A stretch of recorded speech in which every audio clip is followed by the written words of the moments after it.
Hi friend. जय श्री कृष्ण। राधे राधे। आज मैं आपको इस चीज़ के बारे में बताऊंगा कि ईश्वर की उत्पत्ति कैसे हुई, मनुष्य की उत्पत्ति कैसे हुई और इस संसार का निर्माण कैसे हुआ। मनुष्य में कैसे भावना जागृत हुई, मनुष्य में कैसे क्रोध, गुस्सा, अन्य चीज़ें पैदा हुई। आज मैं ये सब चीज़ें आपको बताने जा रहा हूँ। हाँ, ध्यान से सुनिएगा और सोचिएगा। अच्छी लगे तो लाइक और कमेंट कीजिए और ध्यान से सुनना। तो मान के चलो, इस संसार में कुछ नहीं था, कुछ भी नहीं था, अंधेरा अंधेरा, कुछ नहीं था। इस संसार में कुछ भी नहीं था। सोचिए, इस संसार में कुछ भी नहीं था, कुछ भी ना अंधेरा ना प्रकाश, कुछ भी नहीं था। तो एक ऊर्जा, ऑटोमेटिक एक ऊर्जा, मतलब जैसे कोई सो रहा है, मान के लोग सो रहा है, जैसे उसका एक आधा मतलब एक हिस्सा वहाँ डला है, एक हिस्सा यहाँ डला है, ऐसे ऐसे मतलब अलग अलग पार्ट्स जगह जगह डले हुए हैं।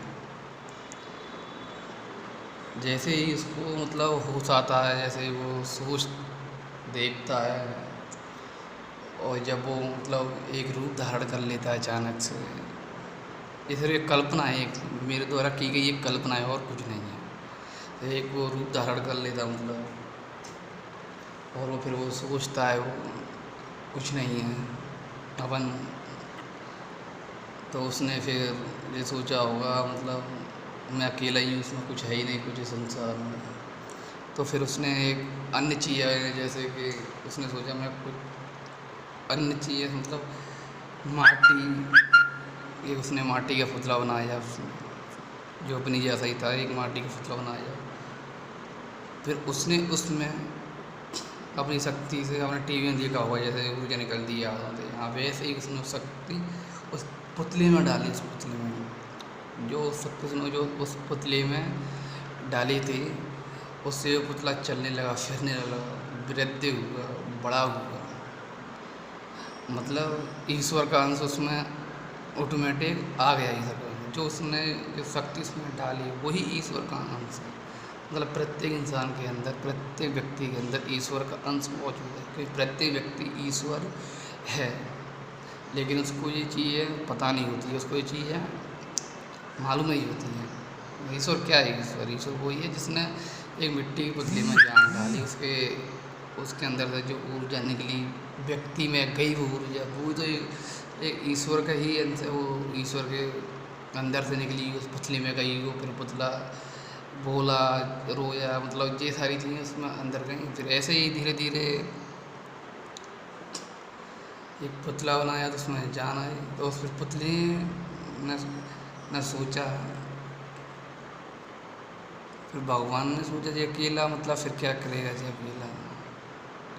ऐसे उसके भी दिमाग में इच्छा हुई, तो उसने फिर एक स्त्री बनाई। ऐसे ही स्त्री बनाई उसने, फिर उसमें भी जान डाली। स्त्री में भी जान डाली उसने। स्त्री में जान पुतला बनाया उसने स्त्री में भी जान डाली। स्त्री भी एक ईश्वर का स्वरूप है, उसमें भी ऊर्जा रहती है, उसी की उसमें भी उसी की ऊर्जा निहित रहती है, इसलिए वो भी एक ईश्वर का ही रूप है। तो ये पुतली में जान डलेगी, ऊर्जा डलेगी, तो ऊर्जा किसकी है? ऊर्जा उसी की है, तो परम ब्रह्म, जिसका कोई अनंत नहीं, आकार नहीं, कुछ भी नहीं, जिसकी कोई सीमा नहीं, को पता ही नहीं क्या हूँ मैं, क्या नहीं हूँ। तो उसने उसमें ऊर्जा डाली, उसमें अपनी की ऊर्जा डाली उसमें स्त्री में, तो वो भी ईश्वर के रूप है। ऐसे ये दोनों पृथ्वी पे मतलब आए थे, और ये दोनों सोचने लगे। एक स्त्री को वो औरत कहती है पुरुष से, हम ऐसे बहुत साल हो गए दोनों को घूमते घूमते फिरते फिरते, तो वे एक दूसरे से बातें करते हैं। बातें करते करते वो औरत कहती है उससे, तुम्हारे जैसा कोई होना चाहिए था ये। फिर वो भी कहता तुम्हारे जैसे भी होना चाहिए। ये शब्द जैसे उन्होंने कहे, वैसे उनके अंदर एक भावना उत्पन्न हुई, आविष्कार की, खोज की भावना उत्पन्न हुई उनके अंदर।